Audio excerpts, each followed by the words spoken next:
Olá, amigos e amigas do campo e da cidade, sejam muito bem-vindos ao Horizonte Agrocast, um projeto da Pecuária PRM para ampliar os horizontes da produção rural.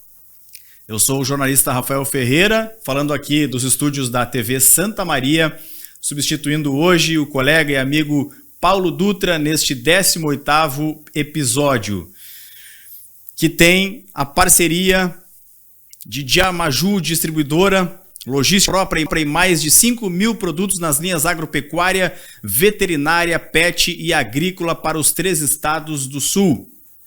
Frigorífico Pinhal dos Irmãos Salvati Limitada de Santo Augusto, referência no setor de açougues e frigoríficos. Agrocomercial Saúde e Nutrição Animal, lojas físicas em Uruguaiana, Alegrete, Quaraí, São Borges e Santana do Livramento, com entrega para todo o Brasil. Alfa Banheiros por aspersão, equipamentos para pecuária, balanças e troncos de contenção, atendimento em Santiago e região com assistência técnica. Accelerated Genetics, há 27 anos no mercado nacional, oferecendo sêmen bovino nacional importado e materiais de inseminação artificial. Ouro Fino Saúde Animal, reimaginando a saúde animal. Agropecuária Moresco, 30 anos plantando confiança e colhendo resultados com fábrica de rações, concentrados, núcleos e sais minerais. E também está conosco a Agropecuária Marca e Sinal, solução completa do pet ao pasto, com entrega em toda a fronteira oeste. Muito bem, vamos iniciar então este 18º episódio do Horizonte Agrocast, e tenho uma honra e satisfação em estar aqui junto com o Pedro e também o nosso convidado, que já vamos apresentar. Quero agora primeiramente chamar o Pedro Rocha Marques. Tudo bem contigo, meu amigo? Tudo bem, Rafael? Como é que está? Bom dia, boa tarde, boa noite para quem nos escuta e nos assiste. É uma honra muito grande, Rafael, trocar essa ideia contigo. E tenho certeza aí que espero que também amplie teus horizontes fazendo essa participação conosco, porque os episódios eles começam de uma forma, com uma estrutura para que o ouvinte entenda, e depois rola um bate-papo que todo mundo que está dentro desse programa se integra e se sente parte dele e vibra com cada conversa que a gente vai tendo, com o objetivo de impactar a vida das pessoas que nos escutam e sim a gente conseguir melhorar dentro do que a gente pode fazer um pouco a nossa sociedade. Muito bem. Neste 18º episódio vamos falar do tema aplicando a teoria na prática com o professor Carlos Santos Gotchal. Seja muito bem-vindo ao Horizonte Agrocast, professor. Bom dia, boa tarde, boa noite. Antes de tudo, muito obrigado pelo convite, pela deferência. Será um prazer, então, nesses minutos próximos, trocar um pouco de experiência, um pouco de vivências, compartilhar aprendizados e um bate-papo informal com o nobre colega Pedro, ex-aluno, tem uma trajetória na sua vida ao longo da formação e também contigo, Rafael. Certo, obrigado, professor. Seja muito bem-vindo a esse nosso 18º episódio. Quero fazer uma breve apresentação aqui ao professor. Carlos Santos Gotchal é graduado em Medicina Veterinária pela Universidade Federal do Rio Grande do Sul, possui mestrado em Zootecnia e doutorado em Ciências Veterinárias também pela URGS. Atualmente é professor adjunto da Universidade Luterana do Brasil desde 1994, tem vasta experiência em zootecnia com foco em produção animal, atuando principalmente nos seguintes temas: bovinos de corte, manejo, acasalamento entre 14 e 24 meses, confinamento, suplementação e desempenho, além de programas de sincronização de estro e ATF. Ele também é CEO da Gotchal Consultoria Serviços Veterinários. Pedro Rocha Marques, vamos começar então nosso podcast conversando com este nobre professor. Beleza. Por que o Gotchal, né, e por que esse assunto a gente vai estar conversando sobre a integração da teoria com a prática? Contextualizando um pouco, no meio pecuário, a gente sabe que em função do setor comercial e do setor de insumos, muitos apelos, até mesmo novas variedades de planta ou mesmo medicamentos são lançados com o objetivo de fazer um apelo até mesmo para o produtor poder utilizar. Mas nós que estamos aí, já há muito mais tempo que eu, no mercado, a gente sabe que muito dos conhecimentos, eles não são novos. Tem muita teoria consagrada aí, e muitas das fazendas que se aplicassem muito do conhecimento que é ali da década de 50, 60, 70, já consegue-se ter uns bons resultados na sua fazenda. No entanto, o grande mérito que eu pude compartilhar e compartilho com o Gotcho é que ele tem uma capacidade de usar os resultados das fazendas nas quais ele atende, porque além de professor, ele é consultor, e com isso ele transforma essa teoria em algo muito aplicado e fica muito simples e objetivo para que as fazendas executem e obtenham bons resultados. Então, o Gotcho, ele realmente tem uma facilidade, um ponto forte de ser objetivo, né? Acredito muito em função da sua linhagem germânica e alemã. Ele é um cara muito metódico e isso, com o tempo, eu, quando era aluno lá, entendia de uma forma. Hoje, já há 15 anos no mercado, eu sou muito grato. Para quem não sabe, a gente já comentou em alguns episódios o nome do Gotcho, e hoje ele está aí. Então, o Gotcho foi muito importante na minha formação, na formação do Pedro, porque foi durante a graduação desse terceiro semestre da Universidade Luterana do Brasil, aonde eu tive o prazer de, além de cursar a graduação, fazer estágio com o professor Gotcho.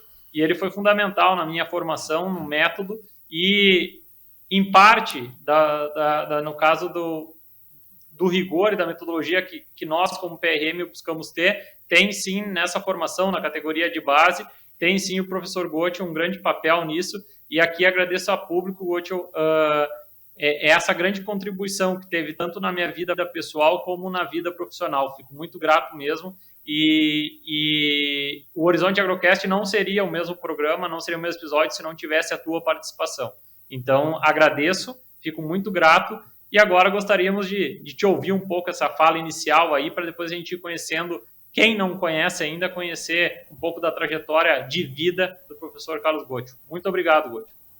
Obrigado, acima de tudo eu que agradeço, Pedro, e assim, já com os poucos cabelos que eu tenho e os anos de experiência docente, eu comecei cedo, mas já são 31 anos de experiência profissional, onde os ex-alunos ou os alunos que conseguiram se inserir com qualidade, a gente fica muito grato. Esse é o maior agradecimento, ver o espelho um pouquinho de cada professor. Aqui eu não falo como Carlos Gotcho, eu falo como o professor nato que tem na sua, então, concepção, ou até na sua trajetória, aquele objetivo de formar pessoas. E ver isso, ou ouvir isso, é extremamente gratificante depois de muitos anos. Tu fizeste uma breve introdução, pegando talvez pontos principais, porque as pessoas com quem a gente convive, e depois quando a gente se afasta, e tem aquela imagem ou aquela lembrança, talvez são coisas que marquem. Eu também tive mestres que me marcaram, ou pessoas da minha convivência que me marcaram e que acabaram influenciando também no meu futuro, ou aonde eu estou hoje.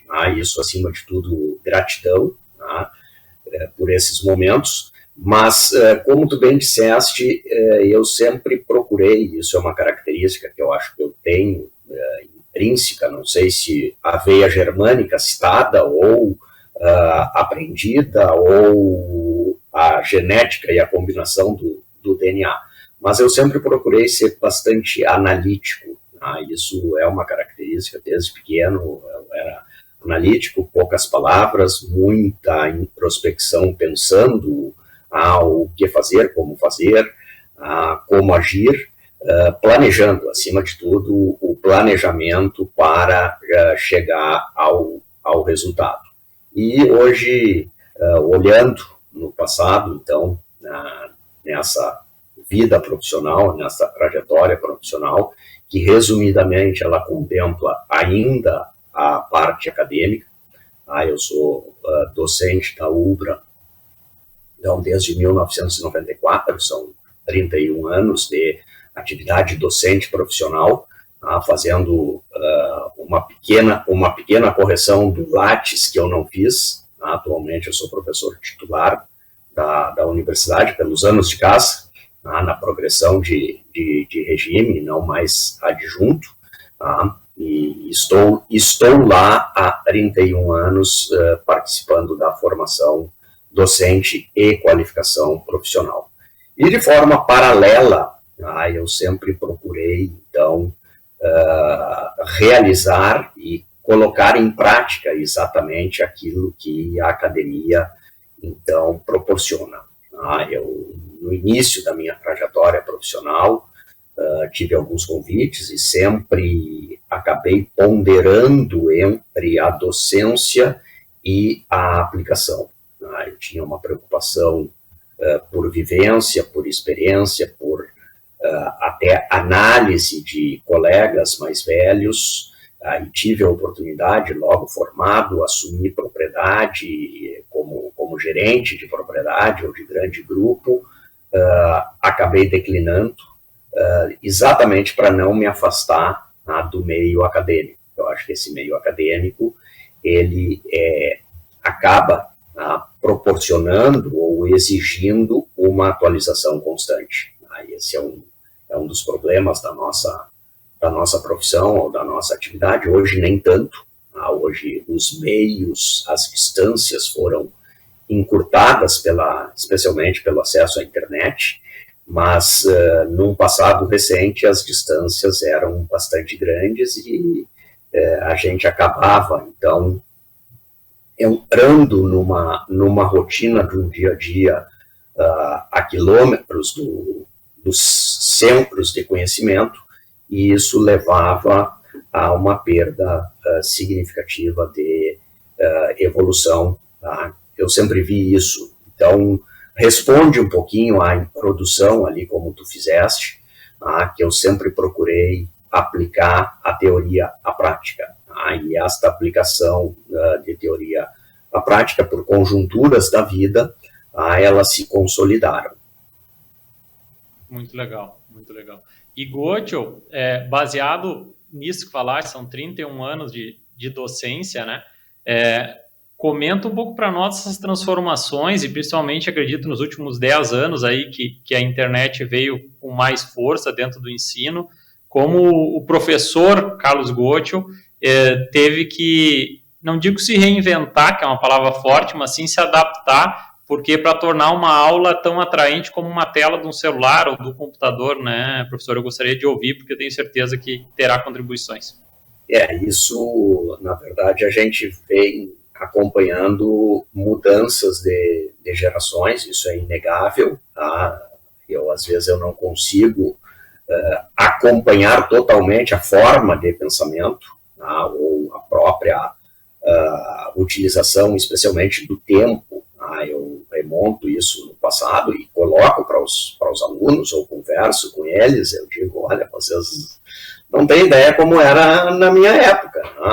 A gente entrava numa sala de aula com um caderno e só, e o professor ainda, eu tive professores que ainda escreviam no quadro. Depois passou para um retroprojetor que projetava imagens desenhadas ou escritas. Depois, muito mais recente, aí o advento do data show, da multimídia, e que atrai, realmente, isso atrai, mas ao mesmo tempo preocupa muito, Pedro. Assim, eu me preocupo muito e não consigo mais acompanhar, porque é uma geração que eu vejo que, com raras exceções, eles não têm paciência nem para assistir um vídeo de 5 minutos. O vídeo de 5 minutos tem que ser visto ou postado na velocidade 2, e ainda assim 5 minutos é muito longo. Então, isso, por um lado, é preocupante, porque a gente vê que tem uma perda de atenção, tem uma perda de foco, tem uma perda grande de objetividade, muitas vezes, mas a geração, infelizmente ou felizmente, isso aí o tempo vai dizer, ela está crescendo sobre esse estímulo. Então, não é incomum, o que é errado, pesquisadores, eu não sou nem estou longe de ser um referencial do assunto, apenas estou replicando alguns artigos que se lê, crianças com 10 meses ou com 2 anos de idade diretamente na tela do iPad, do computador, e não interagem, e aquilo ali tem uma liberação de dopamina e tem um reflexo negativo muito grande constatado. Então, problemas hoje que são atuais na sociedade, como nível de ansiedade, como falta de foco, eu não sei se seria diretamente da internet, mas são adaptações que eu realmente não acompanho. Respondendo objetivamente a tua pergunta, o que fortalece um professor numa sala de aula realmente é o domínio do conhecimento, e talvez aí eu tenha a felicidade de pegar essa geração depois de 20 anos repetindo o mesmo tema. Então, ao repetir por 20 anos o mesmo tema, a gente adquire o conhecimento pleno daquilo que está replicando. Estou sendo modesto, claro, não deixei de estudar, até hoje eu estudo, continuo estudando, até porque gosto daquilo que vivencio ou que faço, então é uma forma de fortalecimento, mas ao replicar com propriedade, e claro, numa sala de aula, às vezes tem um aluno lá no fundo da aula que pega o celular imediatamente, faz uma pesquisa no Google, no ChatGPT, e te contrapõe, inclusive, às vezes. Aí, na maioria das vezes, claro, quando eu não sei, eu digo que eu não sei, eu não tenho problema nenhum em reconhecer a minha ignorância. Isso, na verdade, é uma forma de buscar mais atualizações, mas também, muitas vezes, a própria internet, como vem o conteúdo, e não sabendo pesquisar diretamente, vem de uma forma que a aplicação posterior eles não conseguem fazer. Então, trazendo para a universidade ou para a formação acadêmica a necessidade ou a base, que é o conhecimento adquirido, e não apenas ter o conhecimento, mas depois saber aplicar esse conhecimento, saber fazer, colocar em prática. Isso, as pessoas que estão no dia a dia realizando, elas têm uma capacidade de transmitir isso de uma forma muito mais segura e convincente do que um aplicativo, ou um chat GPT, ou seja lá, a inteligência artificial, que hoje é a grande realidade. A inteligência artificial compete com a gente, sim, mas não substitui e não terá condições, num curto espaço de tempo, especialmente na nossa atividade, no nosso setor, ter uma substituição plena, direta, na aplicação do conhecimento, na validação da execução, não tem dúvida, a robótica ou a operação à distância ou a substituição parcial da mão de obra para algumas ações, mas não tem, na hora ou no momento de fazer um diagnóstico global de um sistema produtivo, eu não vejo ainda a possibilidade de substituição imediata. Muito interessante, professor, muito interessante. E assim, professor, por exemplo, seguindo ainda dentro da sala de aula, eu me lembro das suas aulas, a gente entrava em alguns assuntos, principalmente na de bovinocultura, de alguns assuntos de fazenda e tal, e mais para entender as gerações,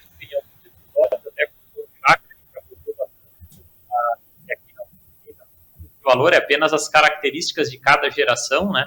Então, quando o senhor vai explicar um tema de uma fazenda, conseguem ter ainda discussões, seja consultando o chat GPT, ou se tem discussões, assuntos, se conseguem ter discussões prolongadas sobre algum tema com a geração atual, ou, vamos dizer, são discussões mais curtas e imposição de opinião? Não, eu diria, Pedro, assim, ó, que no universo acadêmico há uma grande dispersão. E assim como há no mundo, ou como há nas pessoas, claro que aqueles que chegam à universidade, eles representam uma elite. Ontem ainda eu estava lendo de forma triste, e saiu uma pesquisa, Brasil, 30% dos indivíduos entre 14 e 58 anos, ou 60 anos, são analfabetos funcionais. Claro que a população em geral, mas vê que um nível de 30%, ou quase um terço da população economicamente ativa, é analfabeta funcional. Quem chega a um curso superior, a uma instituição superior, claro que já galgou outras etapas na sua formação, às vezes chega com algumas carências, sim, isso é inegável, todos nós temos, mas o mais importante é buscar essa qualificação. Então, eu tenho um aluno que já colocou para mim, especialmente trabalhando com pesquisa, e eu cobrando na formação a escrita de resumo e a escrita de trabalho científico, onde precisa, antes de tudo, muita leitura. Então, a formação acadêmica, ela não se resume a um diploma.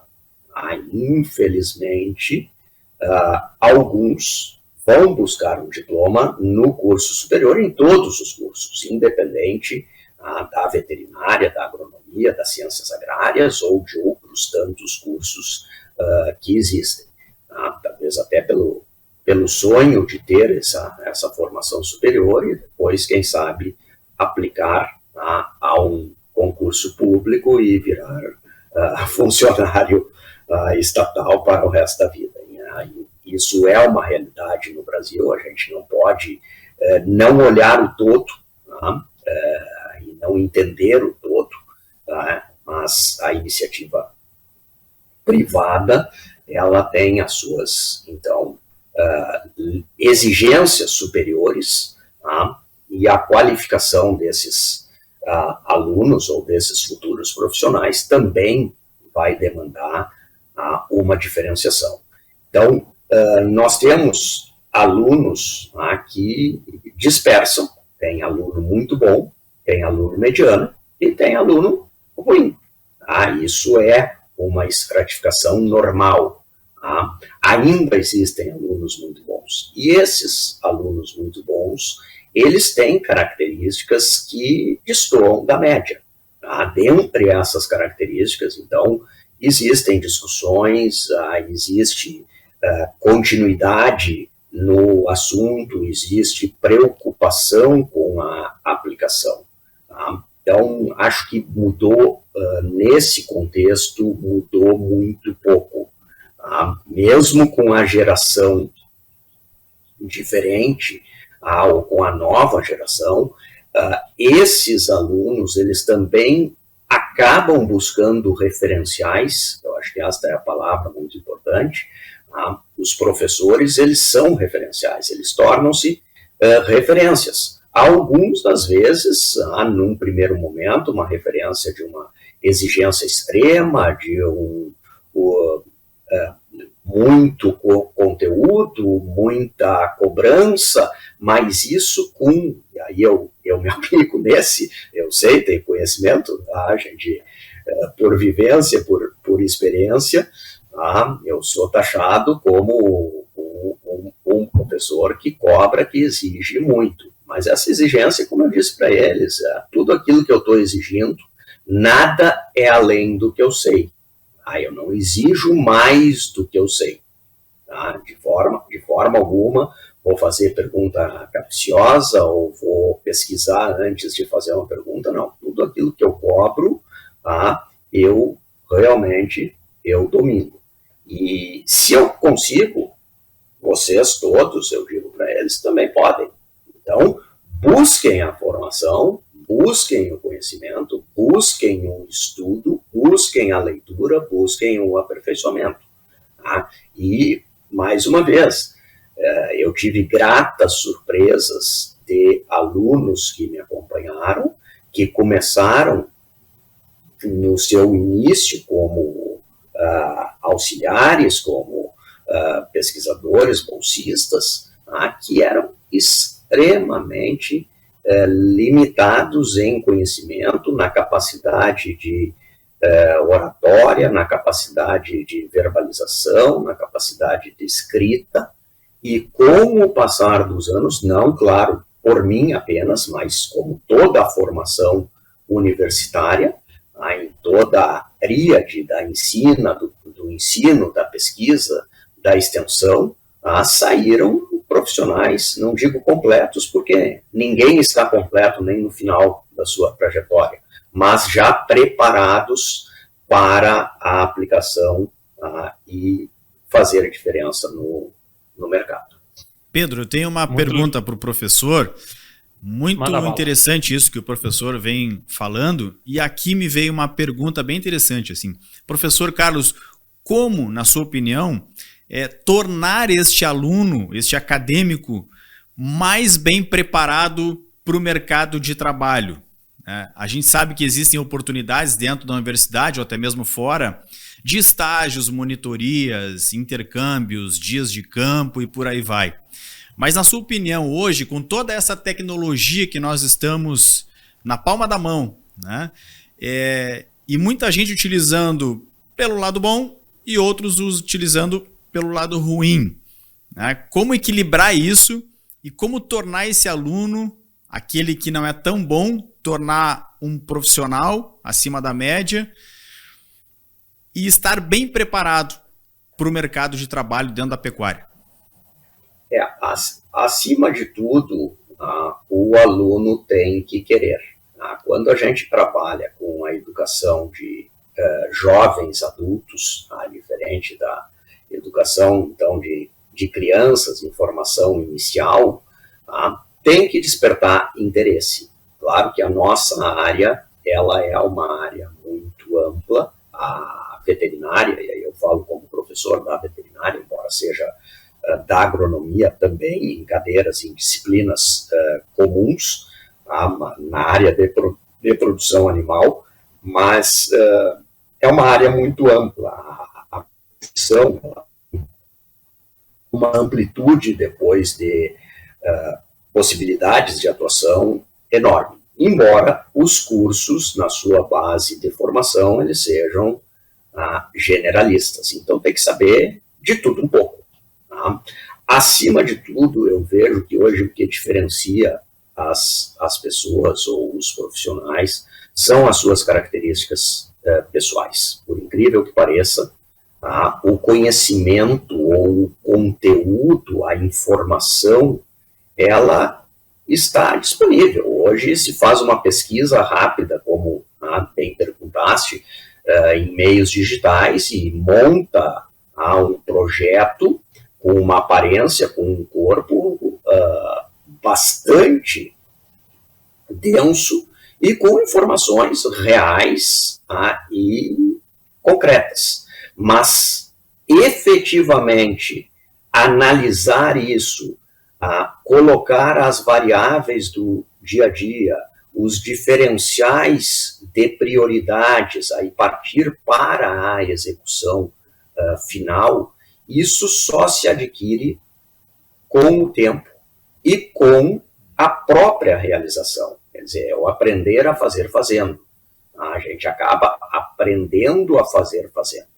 O Pedro mesmo, sabe, foi aluno, me acompanhou na sua graduação, boa parte da formação dele foi fora da sala de aula.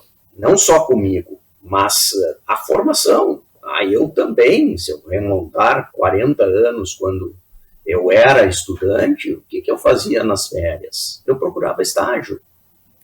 Mas eu não esperava que alguém efetivamente fosse me convidar. Eu ia atrás, eu batia as portas, eu ligava para colegas formados, me apresentava e estava disponível.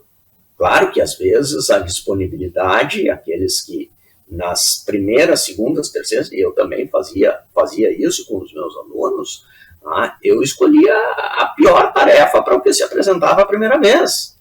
Às vezes, nos feriados que eu trabalhava, que eu trabalho, que eu ia a campo, feriado de carnaval.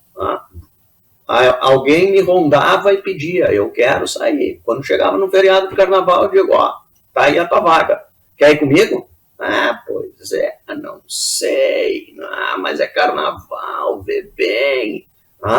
O outro, não, eu vou. Eu ia para não sei aonde, com não sei quem, com os amigos para Santa Catarina, ou com a namorada para praia, eu vou abrir mão para sair contigo.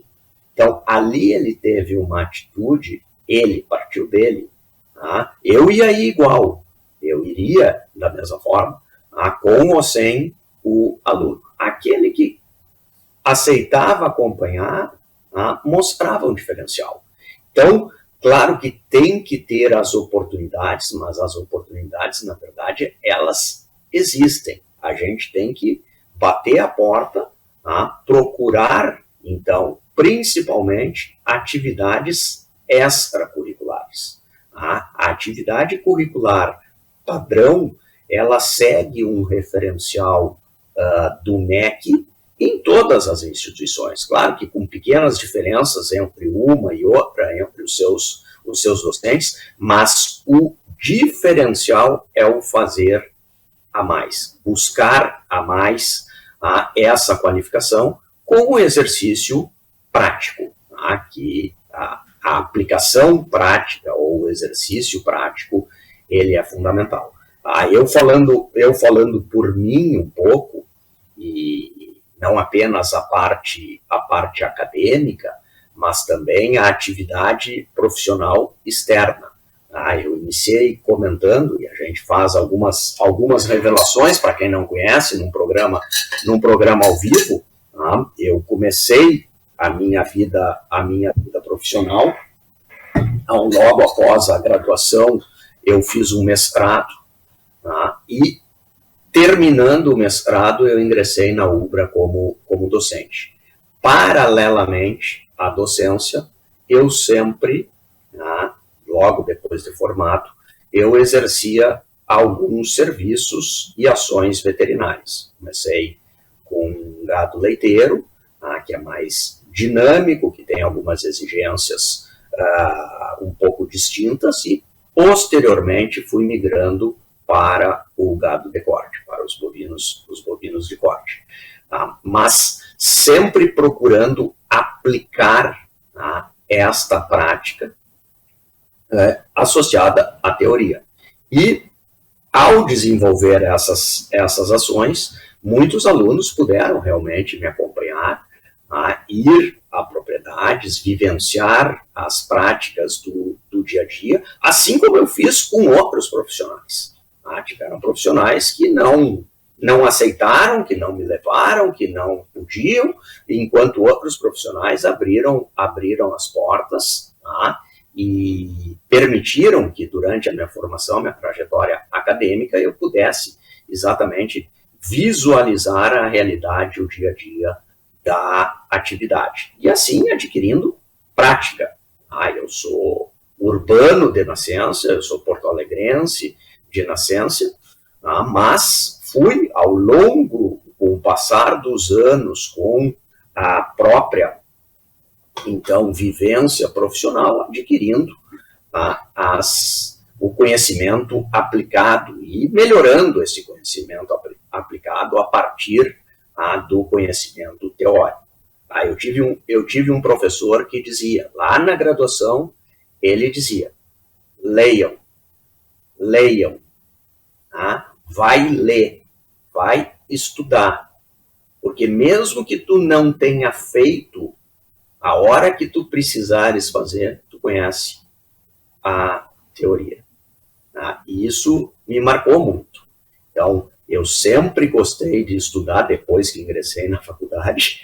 Alguns amigos de infância, de colégio, não acreditam quando dizem assim, o Gottschall, ele virou mestre, ele virou doutor, eles ficaram na graduação apenas, virou professor, e a minha trajetória no ensino básico, claro, eu tinha responsabilidade. Eu sabia, eu fiz uma instituição particular, paga, sabia o quanto custava, o quanto o meu pai tinha que trabalhar para honrar a mensalidade, nunca reprovei.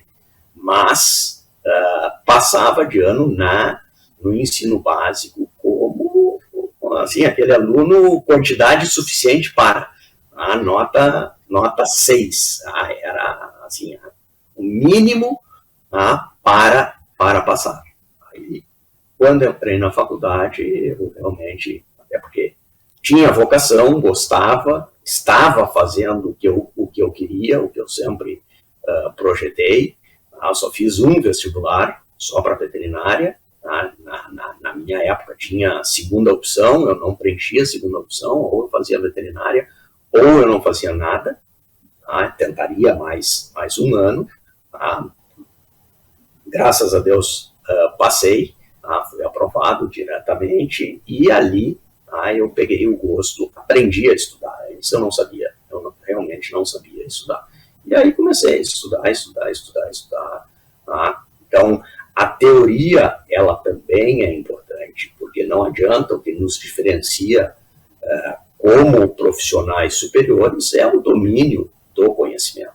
Claro que ele vai se aperfeiçoando, mas quando nós dominamos, então, o conhecimento teórico e aplicamos na prática com bom senso, obviamente, aí tem características que têm que ser desenvolvidas pela repetição mesmo, pelo aprendizado que vai acontecendo, é a forma do crescimento profissional. Muito legal, muito legal. E Gottschall, uma curiosidade, assim, como o Gottschall, o Gottschall já comentou, era uma pergunta que eu ia fazer, na verdade, salientar para os ouvintes, porque a maioria do pessoal que trabalha em pecuária tem vínculo familiar ou é filho de produtor, né? O Gottschall, só para deixar claro, o Gottschall não é filho de pecuarista, o pai do Gottschall é médico, então ele não tinha, como ele disse, ele é de Porto Alegre, e depois que ele foi desenvolvendo e segue em Porto Alegre, então segue bastante, pegando bastante estrada e abdicando bastante da convivência com a família, né? Com a esposa e no caso ele segue fazendo as abdicações dele. Bom, Gottschall, mas aí a gente abordou e achei fantástico a troca, o bate-papo sobre esse contexto de aluno, as mudanças que tem, e aí quando eu estava falando sobre, Pedro, a gente segue tendo ainda a parcela, como é da famosa curva estatística, quando a gente ia analisar os resultados das fazendas, né, que nos levava lá para o Hélio Radic Bittencourt, vamos lá na PUC com o Hélio fazer uma análise estatística e tal, aí o Gottschall direto falava, é estatística, não adianta, tem o pessoal que é abaixo da média, tem o pessoal que é na média e o pessoal que é acima na média, e o que o Gottschall falou, né, independente dos tempos e das tecnologias que nós temos, a parcela da população segue a mesma, né? Então, mesmo que a gente passa a ter mais ferramentas, quem vai querer se dedicar a buscar fontes, na verdade, tendo ferramentas, ele tende a andar mais rápido, né? Mas ele vai seguir tendo o senso crítico e as ferramentas vão ajudar a chegar mais longe, né? Isso que é muito interessante. Mas, Gottschall, queira ou não, também nessa tua vida de professor e consultor, a gente sabe que intrinsecamente, seja pelo tratamento, os alunos, ou mesmo como vive, a gente ser professor queira ou não, tu tá no nível um pouquinho acima, sempre quem tá te tratando com uma certa hierarquia, né? E eu hoje já há um bom tempo trabalhando em fazenda como consultor, e me lembro de uma frase sua também nas nossas, quando era seu estagiário, dizia que a fazenda não é como o consultor quer, como o cliente quer, né? Então a gente sabe que o bom de trabalhar com consultoria, que eu acho para ser humano, é que a gente tem que ser muito resiliente, né? Porque cada fazenda de um jeito, e ela não é, por o Gotti eu estar em uma série de fazendas, as fazendas vão ser todas iguais. Não são. Quem vai determinar como é a fazenda é o cliente, e o consultor identifica o perfil do cliente para fazer o negócio andar dentro daquele perfil do cliente. Como que o Gotti troca a roupa, vamos dizer assim, ele é professor, as pessoas têm um tipo de tratamento, e quando tu vai lidar com um colaborador, com um peão, a gente sabe que esse tipo de tratamento não pode ser o mesmo, né? A gente deve ter, tem que se posicionar, e ainda mais com a mudança de tempos de fazenda, como era pega há 30 anos atrás, era uma forma de nós, técnicos, se relacionar com os colaboradores. Hoje também isso mudou, essa questão hierárquica diminuiu um pouco, né? Como é que na cabeça do Gotti ele processou isso aí para ir lidando e acompanhando essas mudanças? Porque, sim, nós estamos, sim, com uma carência de mão de obra e de valores mesmo, né, Gotti? E a gente, como técnico, precisa se reinventar, porque, vamos dizer, as fazendas nos quais a gente trabalha precisa de gente, e a gente tem que fazer quem está lá render o máximo possível. Conta um pouco para nós como é que vai se processando isso, porque eu acredito que isso, sim, mudou bastante, né, Gotti? Sem dúvida, mas assim, ó, enquanto tu perguntavas, eu estava traçando um paralelo e até o entendimento da ação. Não tem dúvida que a mão de obra hoje, eu acho que esse é um ponto nevrálgico, em qualquer setor, em qualquer atividade, mas eu particularmente, processando a tua pergunta e aí contando um pouquinho da experiência profissional, tu perguntaste assim, eu abro mão, sim, de alguns dias da minha família, isso pesa, por sorte, há mais de 30 anos eu conheci a minha mulher, que tem características fantásticas e sempre me acompanhou, mesmo à distância. Então, eu acabei, assim, conduzindo a minha vida, e a trajetória dentro de uma lógica, dentro de uma racionalidade, dentro de um planejamento. Eu acho que essas são as características que nos fazem, então, pensar e projetar e planejar na questão docente, somente a docência, eu acho que ela acaba deixando uma parte da ação, da atividade a descoberto, e somente a atividade de consultoria ou de assessoria também te distancia um pouco. E aí, principalmente, isso muitos já me perguntaram assim, mas por que tu não vira só consultor, assessor? Em termos até remuneratórios, é diferente da docência. Remunera mais, não dá para dizer que não. Mas daqui a pouco, se eu fosse só um consultor, eu ia pegar o meu carro, eu ia sair de Porto Alegre, eu ia a Camaquã, de Camaquã eu ia a Pelotas, de Pelotas eu ia a Dom Pedrito, de Dom Pedrito eu ia a Livramento, de Livramento eu ia a Uruguaiana, de Uruguaiana eu ia a Alegrete, de Alegrete eu ia a Manuel Viana, de Manuel Viana, e assim eu ia descendo, ia terminar na Serra, passando pelo litoral e voltando para casa, quem sabe, daqui a 15 dias. Porque as distâncias elas são grandes. Se nós pensarmos, eu dou uma volta ao mundo a cada ano, não é muito, mas também não é pouco. Então, eu já andei 7.000 quilômetros por mês. Hoje eu ando 4.000 aproximadamente. Mas já andei 7.000 quilômetros por mês. Então, tudo isso te faz pensar, te faz planejar. Lá atrás, quando tu perguntaste, eu queria sim ser veterinário, mas eu não me imaginava como veterinário como eu sou hoje. Não que eu não seja realizado, não que eu não tenha Inclusive, o fato de gostar de animais leva a grande maioria dos estudantes à faculdade. E eu gostava muito de animais, e gosto até hoje, mas não me imaginava fazendo o que eu faço hoje, desconhecia. Então, o que acontece na minha trajetória? E isso responde, em parte, a tua pergunta. Como eu era urbano, como eu era cru de cidade, eu sempre procurei me engajar e eu fui conhecendo realidades diferentes. As primeiras realidades que eu conheci eram contraprodutivas, na verdade. Então, aquelas propriedades tradicionais de amigos ou até de parentes, onde tinha um sistema criatório totalmente arcaico.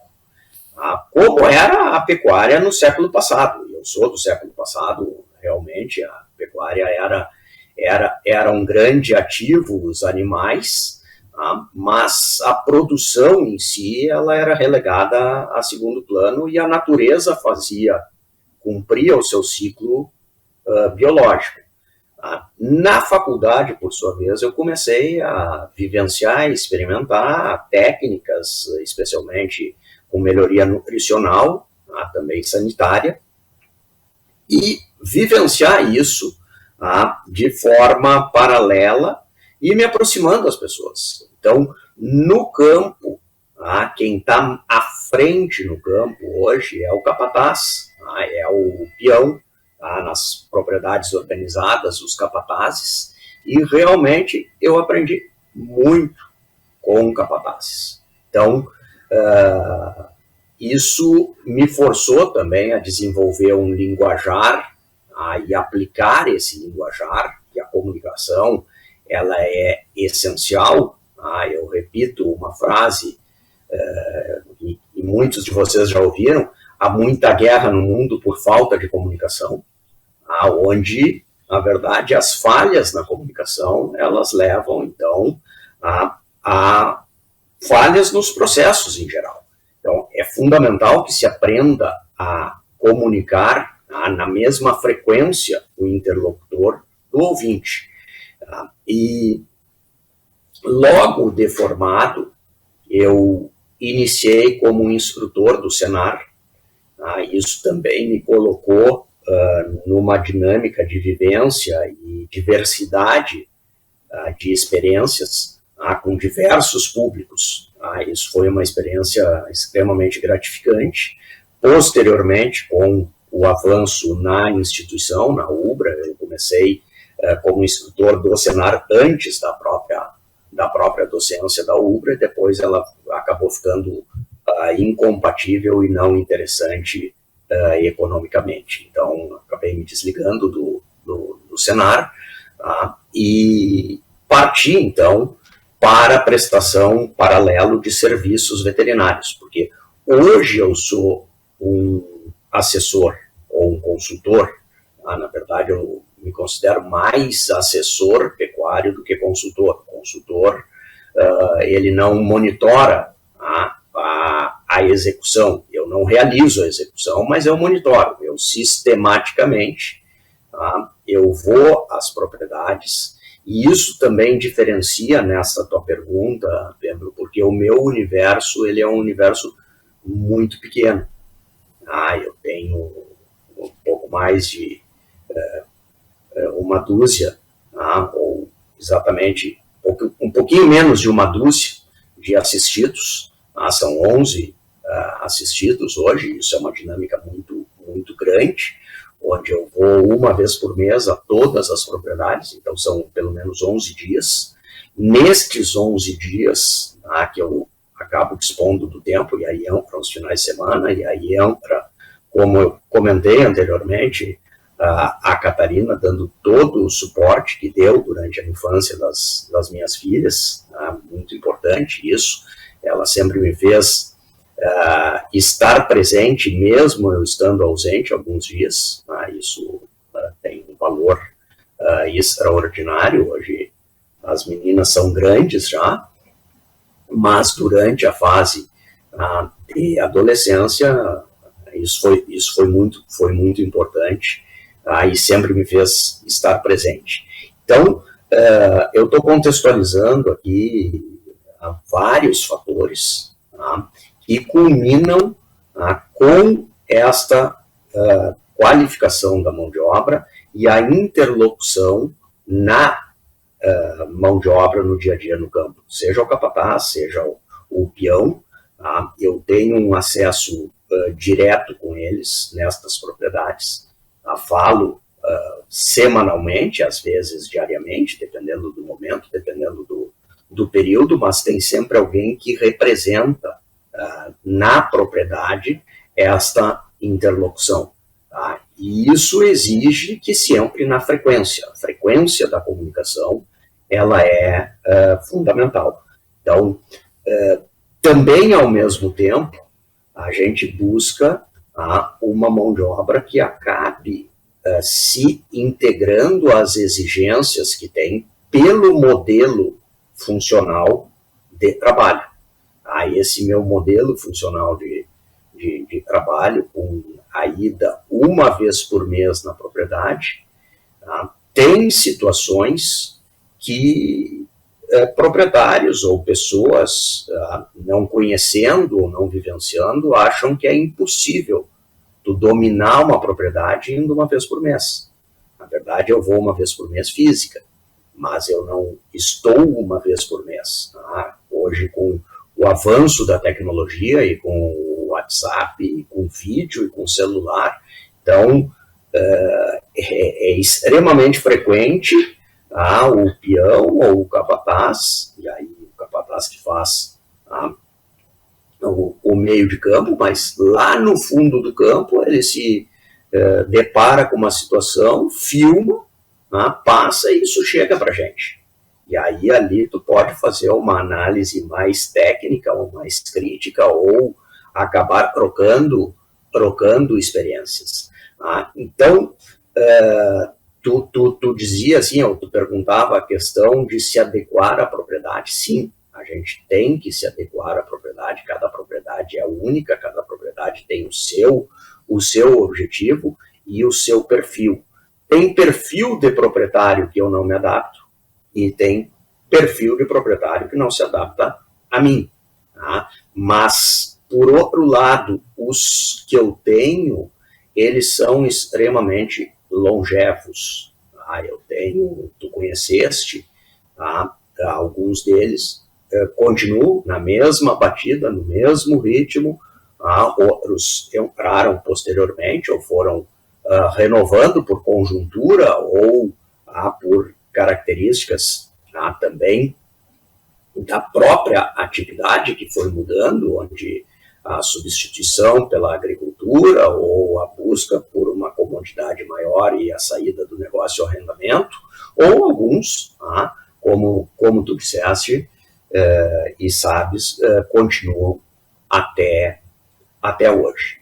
Então, nesse perfil tem algumas adequações, onde a comunicação ela é fundamental, a comunicação com os funcionários ou com quem está à frente do negócio, que possa passar e ser os teus olhos quando tu não estás. Que é o meu caso. Eu digo que soa de uma forma assim, um pouco, às vezes até difícil de aceitar, dizendo, o fulano vai lá uma vez por mês, mas acaba não tendo domínio pleno. Eu conheço situações que já teve a situação de técnico residente e o técnico residente na propriedade com um domínio inferior a quem vai uma vez por mês. Claro que a gente não faz tudo isso sozinho, se não tiver uma equipe que esteja fechada contigo e que entenda os objetivos e que entenda o porquê está fazendo e que entenda o propósito do dia a dia. Aí vem muita conversa, aí vem muita adequação e o sistema de relatório que eu trabalho, onde tem objetivos bem pontuais. Esses objetivos eles são discutidos sempre. Eu sempre acabo discutindo com o pessoal da linha de frente. Aí, embora o planejamento ele passe por uma linha de pensamento mais temporal, que isso é uma característica que nós temos. Eu tive excelentes funcionários que com uma qualidade técnica do dia a dia fantástica, mas se tivesse que planejar mais do que um mês ou quem dirá um ano, ele se perdia. Ele não tinha essa capacidade espacial de prospectar o futuro. Então, essas características, elas são importantes, são características que o funcionário, a mão de obra, a qualificação, ela precisa estar engajada naquilo que se faz, ou precisa estar, acima de tudo, comprometida. Comprometimento é um compromisso, e compromisso com alguma coisa. Com o planejamento que se faz. Então, a revisão de metas, a revisão de objetivos de forma sistemática e a explicação desses objetivos e o que fazer para chegar aos mesmos. Mas temos sim um apagão de mão de obra, uma dificuldade, ainda tem gente boa, tem gente sendo treinada nessas propriedades, a gente acaba treinando pessoas com a repetição dos processos, então isso demanda, claro, tempo e investimento. Muito interessante. E Gotcho, uma frase de um cliente nosso, o Evandro Cruel, ele comenta muito que é da comunicação, e ele disse que aprendeu com um amigo dele, que foi um grande empresário. Ele fala que a maioria dos problemas das empresas se resolvem com 3 palavras, que é comunicação, planejamento e ferramenta, né? Então, isso coincide, assim, a comunicação, eu ouvia muito que falavas, e aí depois com essa frase com o seu Evandro, complementou, porque daqui a pouco tu está passando, como eu digo, algumas vezes eu falo assim, cara, se tu está passando trabalho, para e pensa um pouquinho que tu não achou o jeito certo de fazer, porque, e o jeito certo pode ser uma ferramenta, pode ser um método, né, que aí entra essa questão toda que estavas falando, né, Gotcho, não é a frequência ou a presença, né, e sim tu ter o método com essa metodologia que tens, é importante, se não tornar parte da mudança o colaborador, né, e ele se sentir parte e adquirir, atribuir várias sugestões deles dentro da execução, é muito difícil esse cara comprar a ideia, né, porque a fazenda, e acho que mesmo uma empresa, hoje o cara pode dizer, o cara tem experiência também, a gente pode dizer que o negócio em si, ele não é, isso a universidade não ensina tanto, quem permeia pelas áreas das humanas talvez possa ter conhecido um pouco isso, mas nós que somos das áreas de agrárias, a gente sempre achou que era importante a gente entender somente de animais, né? E, na verdade, dentro do que a gente trabalha, a gente sabe que hoje, na verdade, mesmo na era da tecnologia, na era da inteligência artificial, a gente precisa saber ter uma inteligência emocional. Falaste da questão, quando falaste dos alunos, falaste do que o pessoal, que são as habilidades leves ou soft skills, que na verdade são os valores pessoais, né, que determinam o aluno, e hoje cada vez mais, o cara mais anda mais, o cara tem convicção disso, o cara pode não ser um bom campeiro ou não ser um bom capataz, mas ele, sendo um cara que quando não sabe, diz que não sabe, que não fez, diz que não fez, que é incansável em andar para olhar, porque um campo também, como a nossa vida, precisa de disciplina e frequência, né? Tu tem que ter uma fazenda, tem X potreiros, precisa ter uma frequência de recorrida, não pode ficar mais que uma semana sem vistoriar um potreiro, senão vai dar algum problema. Então, é essa série de atributos, né, que eu gostaria de comentar, que eu me lembro, depois no final nós vamos até comentar de 2 livros do professor Carlos Gotcho, que vamos recomendar aí para a audiência, mas o livro do Novilho Precoce, né, professor, que tem essas frases que dizia, isso nós estamos falando em 2004, 2005, tem nesse livro, é a questão assim, é importante que o colaborador faça parte da mudança e se sinta envolvido nessa mudança, né? Hoje ainda é atual essa conversa, e claro, o Gotcho também leu em outros livros, em outras fontes, mas a importância de conhecer as fontes e repassar e aplicar isso, porque a teoria de forma isolada, isso eu acho que é a grande grandeza do Goethe, é a questão muita gente pode ter acesso à teoria, mas se conseguir trazer ela para o teu cotidiano e trazer resultado na parte privada, é o que a gente começa essa teoria, esse conhecimento se transformar em sabedoria, né, Goethe? Então eu acho que aí que fica algo que... E aí também o professor Goethe se torna um professor melhor dentro da universidade, porque ele vai ter exemplos claros, e muitos alunos, quando o Goethe for comentar algum exemplo, podem ter sido filho de pecuarista, podem ter vivenciado esse podcast, e a internet, ela nada mais é do que o quê? As pessoas se identificam com algumas situações, e ao se identificar, elas... Bom, não sou só eu que estou passando por isso, né? Embora a gente saiba que com a experiência algumas coisas se repetem, mas o reforço de convicções segue sendo muito importante. Baseado nisso, Goethe, falaste que sim, tem uma carência de apagão de mão de obra e uma dificuldade. O que vocês vêm imaginando, vêm pensando de soluções ou mesmo melhorias para amenizar essa carência de colaboradores, de mão de obra? Se tu pode comentar conosco algumas mudanças de hábitos que vem fazendo para poder atrair, reter e, além de reter, melhorar os colaboradores que estão junto com vocês aí.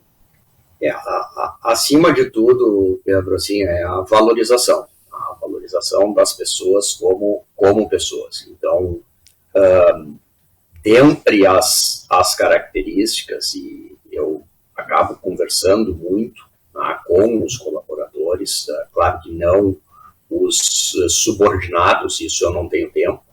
Os líderes, né? Os líderes, nas minhas visitas, às vezes eu demando 1 hora, 1h30, eu sento, eu tomo mate, eu escuto, acima de tudo, acho que escutar, porque hoje a gente vê, assim, o ser humano, depois, isso, não sou eu que estou dizendo, mas depois que ele atingiu um grau mínimo de satisfação ou de recursos para o suprimento das suas necessidades básicas, tem outras questões que são intangíveis, ou não a remuneração direta, mas o reconhecimento de ser responsável de atingir, compartilhar os resultados, compartilhar os ganhos, compartilhar as conquistas e colocá-los ou fazê-los sentir como também parte disso. É uma equipe, é um time. Então, isso é um diferencial, porque não... As condições mínimas básicas hoje, elas já chegaram ao campo, claro. Se a gente disser assim, tem que ter internet na fazenda. Não, hoje, na nossa realidade, todas as fazendas têm internet. Isso já não é mais o diferencial, dependendo, claro, de onde estivermos falando, ou da distância no Brasil continental, ainda pode ser, mas depois do Elon Musk aí, com Starlink, chega em qualquer biboca, então não tem mais essa desculpa. Mas é sim a valorização, acima de tudo, como pessoa.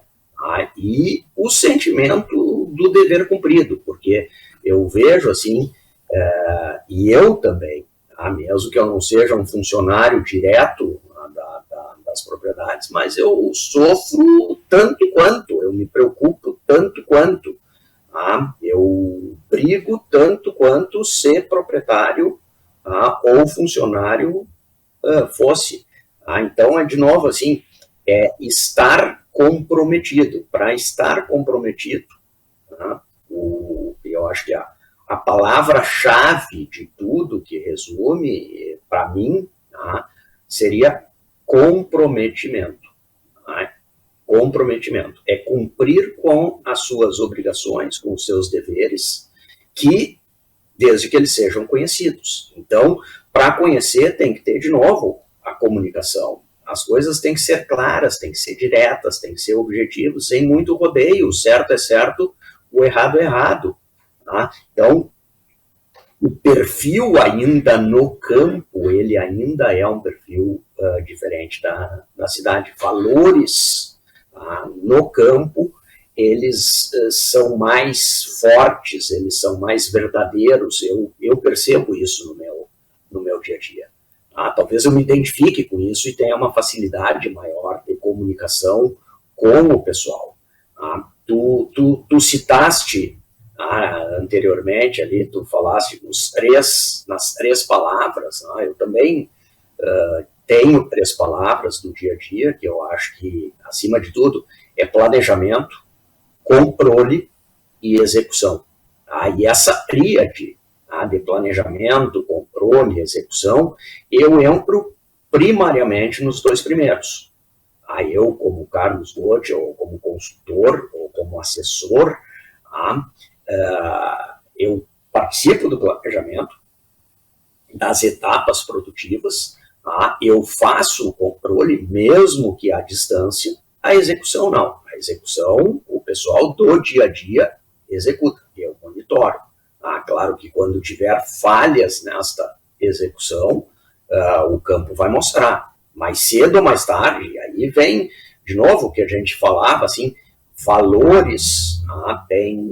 Infelizmente, a gente sabe no dia a dia, tem pessoas que mentem, que omitem, que não falam a verdade por N razões, ou por medo, porque se deram conta que fizeram algo errado. Eu estimulo que todos os colaboradores falem a verdade, custe o que custar, porque mais cedo ou mais tarde a mentira é desmascarada. Então, acaba aparecendo, pode demorar um pouquinho mais de tempo, um pouco menos. Então, eles têm que ter, acima de tudo, confiança. Confiança mútua. Então, eu também tenho que ser confiável, eles também têm que ser confiáveis, e quando começam a aparecer distorções, isso tem que ser cobrado pontualmente, e até se dão conta. Começam a se dar conta que, até pelos controles paralelos que a gente tem, a sistemática, começa a aparecer muita distorção. Então, o controle ele é fundamental. E a qualificação dos funcionários, e depois, claro, a retenção pela valorização financeira, no momento que o funcionário está melhor preparado, ou que ele tem um retorno e dá este retorno, ele obviamente ele quer uma remuneração um pouquinho acima da média. Não adianta também distorcer valores, a gente tem que ter um referencial em tudo. Quer dizer, se você é melhor do que a média, você pode receber mais do que a média, mas também não adianta ser capataz e querer ganhar como piloto de Fórmula 1, ou como...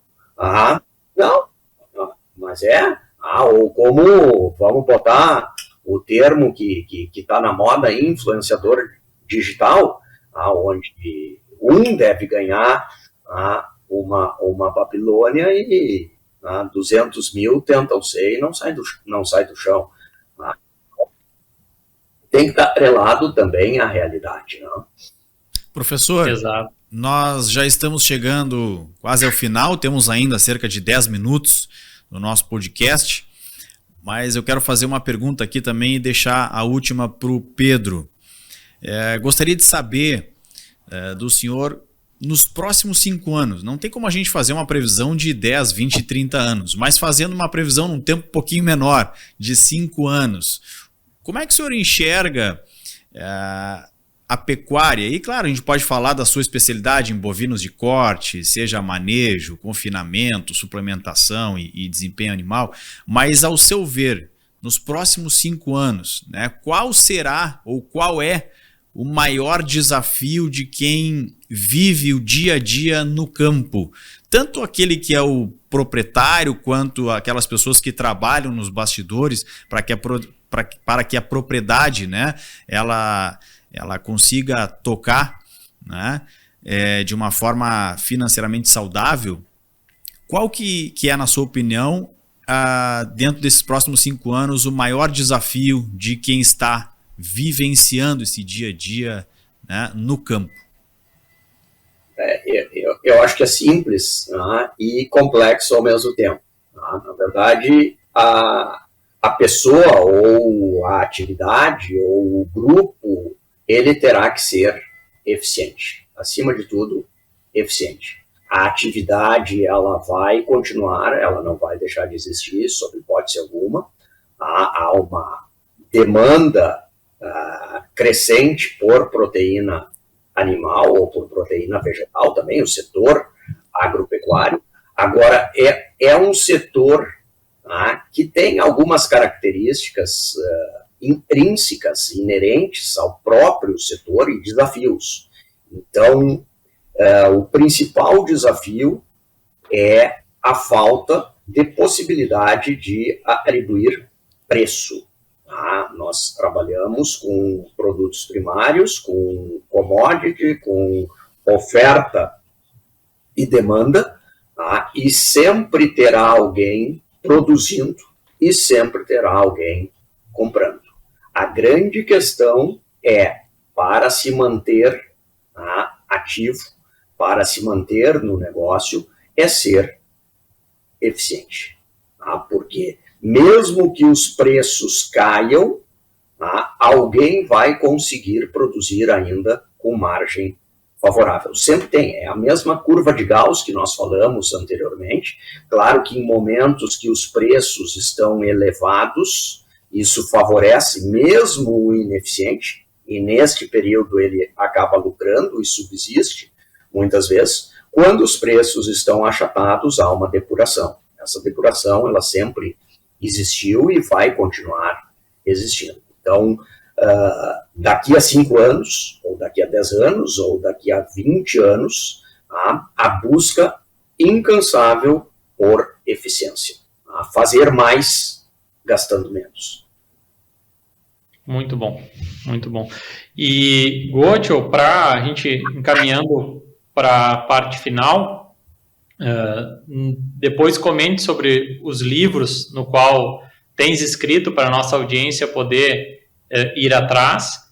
E, por último, eu gostaria que passasse uma mensagem aí de como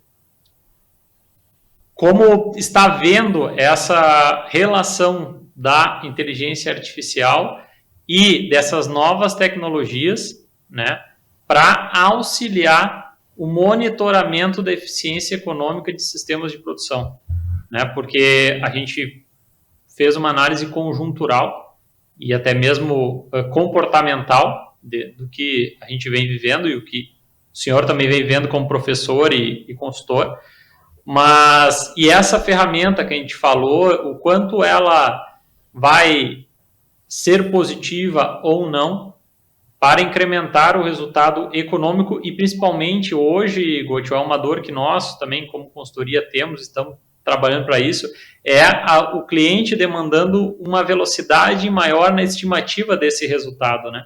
E em virtude disso a gente precisa, hoje tem ferramenta para isso, a gente precisa investir, mas também o cliente vai demandar quase que uma análise em tempo real, né?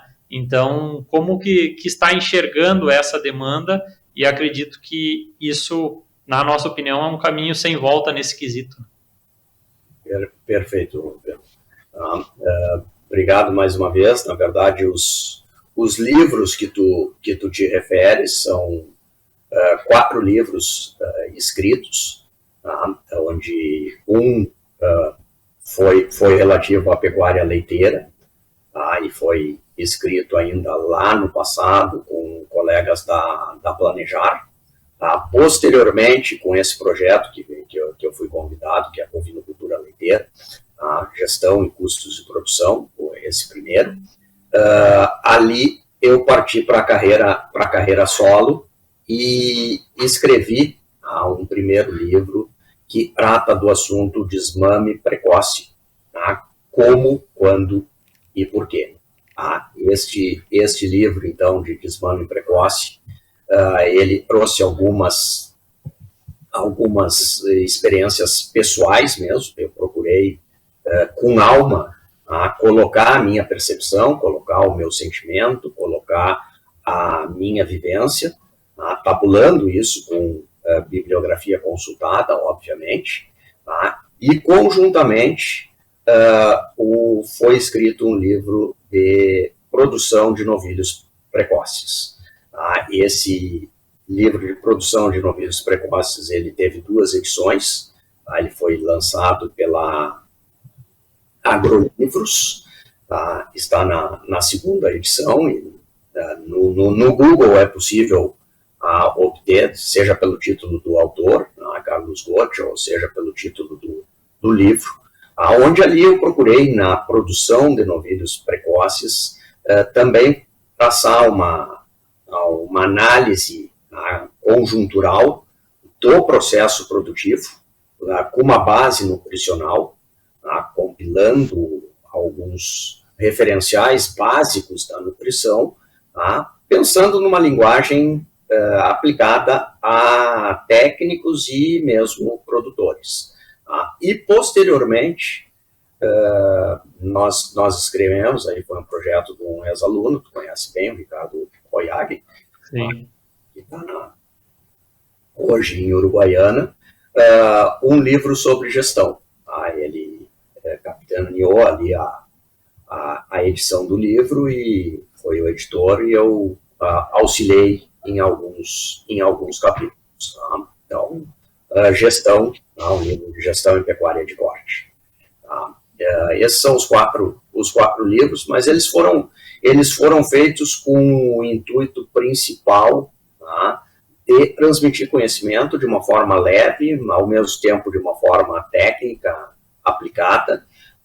Eu penso que daqui a talvez mais uns anos eu volte à escrita sistemática, assim, colocando essas experiências pessoais e a bagagem do dia a dia na forma escrita, que ainda tem leitura escrita, embora o mundo esteja mais dinâmico, ainda existe a leitura escrita. Em relação... Claro, bom conteúdo tem espaço sempre, Gotcha, e a sua forma de escrita, e esses livros são... não tem como o cara não querer ler. Acho que, no caso, nunca fica fora de moda. Obrigado, Pedro. Obrigado pelas palavras, as bondade. Mas, não, é grato, é gratificante, realmente, ao escrever o livro, tem pessoas que a gente não conhece, que te conhecem, acabam conhecendo, penetram no teu dia a dia, ou às vezes até acabam fazendo um contato ou pedindo alguma informação adicional, e realmente ver que tem uma penetração boa, uma abrangência, que é o objetivo principal. Jamais foi, não é o tipo de livro que a gente vai enriquecer escrevendo, não é para esse público, mas sim para difundir tecnologia, difundir conhecimento, melhorar a produção. A tua segunda pergunta, Pedro, a inteligência artificial e o crescimento, e como gerenciar isso num futuro, não tem dúvida que essas ferramentas que utilizam, então, a inteligência artificial, principalmente para gestão, para controles, para respostas, elas vêm crescendo e crescendo muito. No setor pecuário ou bovinocultura de corte, eu ainda vejo que nós temos que levar em considerações princípios sempre básicos. Então, do livro, que tem conceitos atuais, eu acho que quando tem um princípio, esse princípio é uma verdade universal. Um princípio, então, e muitos princípios, eles são datados de milênios. Então, na atividade, o que eu vejo, essa ânsia, ou essa dinâmica, ou mesmo esta entrada de novos investidores, ou na atividade, não os tradicionais, que se modernizaram e permanecem, mas às vezes falta um conhecimento básico do próprio ciclo produtivo. Se eu tiver um novo investidor que vem de uma empresa, de uma indústria fabril, sistemática, às vezes ele não entende o que é dispersão da média biológica. Ele quer a padronização de processos, ele quer que o garfo que ele está saindo ali na metalúrgica dele seja totalmente igual, e produz 2.000 garfos por dia, onde são totalmente iguais. Mas na biologia não é assim. Tem uma dispersão. Então, tu vai pensar num processo de engorda, por exemplo. Tu tem animais que ganham acima da média, tem animais que ganham na média, tem animais que ganham abaixo da média. Claro que isso é influenciado pelo próprio ambiente, pelo manejo, pela condição nutricional, mas ainda assim a performance individual, ela será única. Pode sim se padronizar, pode formar lotes, aí nesse quesito, por exemplo, as ferramentas tecnológicas com pesagens, e aí daqui a pouco tu nem pesa mais. Nós vamos para o gado leiteiro, por exemplo, onde tu tem um controle sem a participação direta e a execução do dia a dia do ser humano. A vaca está entrando na linha de ordenha, ou vai ser ordenhada por um robô, e está coletando essa informação, e essa informação, seja de consumo, seja de produção, seja de peso, se fosse o caso, ou seja de frequência de deslocamento diário, para avaliação de ciclo estral, ou mesmo de algumas patologias. Então, tem uma gama, ou tem um espaço muito grande para o crescimento.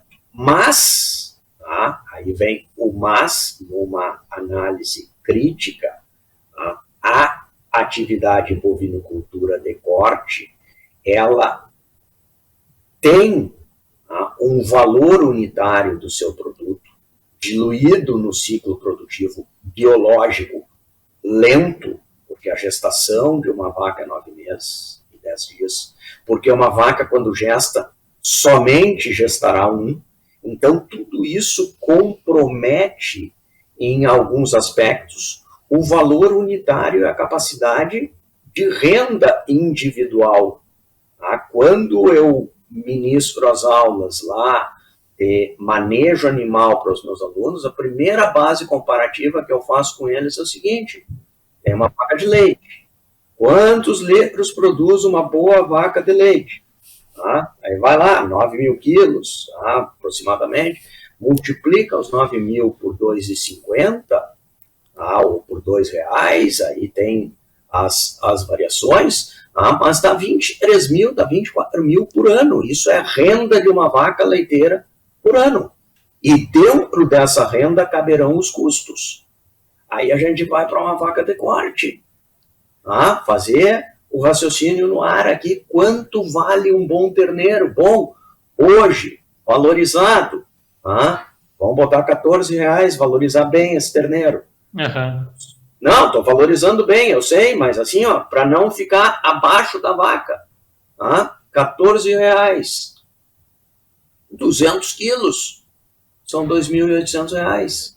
Então nós temos lá uma vaca de leite com 23, 24 mil reais por ano, uma vaca de corte com o potencial, vaca de corte, de 2.800. E os custos têm que caber ali dentro. Então, a grande questão tecnológica, do avanço tecnológico, que ele é fundamental, e a gente não pode olhar sem olhar à frente, sem experimentar e aproveitar essas ferramentas. Mas, acima de tudo, tem que fazer caber dentro dos custos. E essas ferramentas, que elas vão sendo produzidas para o setor primário, primeiro elas acabam sendo experimentadas pela agricultura e depois pela bovinocultura leiteira. Depois vai chegar no corte. E tem uma razão de ser. Essa razão de ser, ela é a consciência de fazer caber dentro do orçamento. Se não couber dentro do orçamento, não fecha a conta. E se não fechar a conta, não tem eficiência. E se não tiver eficiência, o negócio não persiste ou não subsiste. Maravilha. Que aula do professor Carlos Santos Goetschel aqui no nosso 18º episódio do Horizonte Agrocast. Quero agradecer demais a tua presença, professor. Muito obrigado por essa aula aqui de 1h30. Nosso tempo, infelizmente, está chegando ao fim, mas mais uma vez a gente agradece aqui, né, ao Pedro também, por mais esse episódio sensacional, professor. Muito obrigado. Agradeço eu. É sempre uma satisfação conversar sobre esse assunto. É um tema que é bastante caro para mim. Eu gosto muito. É o meu dia a dia. É a minha vivência. É parte da minha vida, a atuação profissional. Então, acima de tudo, agradeço o convite. Foi um prazer enorme estar com vocês. Muito obrigado, muito obrigado. É uma honra e tenho certeza que os ouvintes e os espectadores vão curtir muito, porque vão ir atrás dos livros, porque o professor Carlos Goetschel tem muito conteúdo e prática no que está falando e faz a gente refletir bastante sobre cada sentença na qual ele comenta. Muito obrigado, Pedro, pela oportunidade aqui neste 18º episódio, falando sobre aplicando a teoria na prática. E voltamos no próximo episódio. Antes fica o convite para você nos seguir no Instagram e também no TikTok, @HorizonteAgrocast. Também estamos no YouTube e no Spotify da Pecuária RM.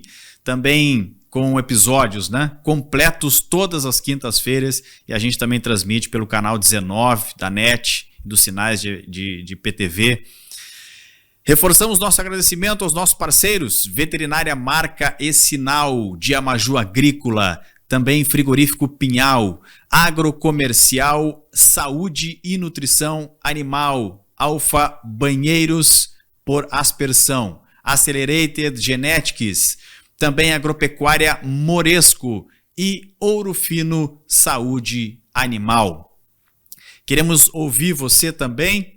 Mande o seu comentário, a sua sugestão de novos programas, entre em contato com a gente pelos nossos canais. Este é um projeto da Pecuária PRM. Valeu pela audiência e até o próximo episódio. Um grande abraço.